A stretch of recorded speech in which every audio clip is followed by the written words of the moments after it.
Well, data out today shows that food prices are exploding. Anyone who's been to a grocery store already knew it, but what is the Prime Minister's solution? He wants to raise taxes on the farmers that produce our food and the truckers that ship it, which means more expensive groceries at the grocery store. It's part of his plan to triple the tax on heat, gas, and groceries. The Prime Minister loves to jet around at other people's expense, burning fossil fuels. Will he show some decency and some compassion for the people he's harmed and cancel this April 1st tax hike? The Right Honourable Prime Minister.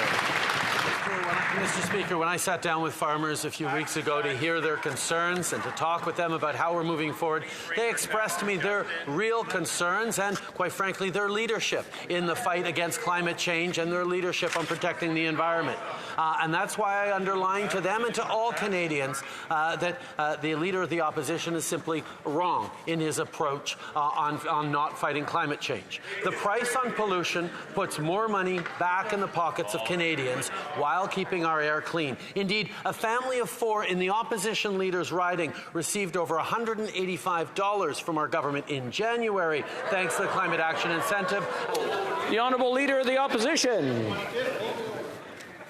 $185 won't even cover a week's groceries for the average family after food prices have exploded under this Prime Minister. If he thinks our farmers are doing such a great job fighting climate change as I do, then why does he have to tax them again with a big bad tax hike on April 1st? It's worse. It's not just food he's taxing. He wants to increase home heating costs and gas prices, a full 14 cents a litre tax, a tax that he wants to triple.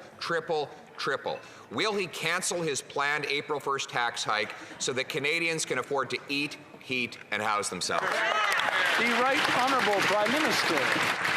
Speaker, again, as of April, the Climate Action Incentive will increase in the member opposite's riding. The Canadians, a family of 4, will receive $244 in his riding. We've made that because even as we move forward on putting a price on pollution, we are putting more money back in the pockets of Canadian families, because Canadian families know that we do have to fight climate change while making sure things are more affordable. That's why we stepped up on issues like dental care and rental care, 2 issues that the Conservatives voted against. Hear, hear. Honourable Leader of the Opposition. Now he calls single mothers polluters because they buy groceries. He calls farmers polluters because they use fuel. He calls seniors polluters because they heat their homes. This from a guy who we just found out one of his 4 government-funded mansions spent $8,000 a month on utilities to heat the pool and the sauna. He flew 17 times in 1 month, including one 10-minute flight because he didn't want to drive an hour from Waterloo to Toronto. Why doesn't the Prime Minister stop his high-carbon, high-tax hypocrisy and cancel this tax?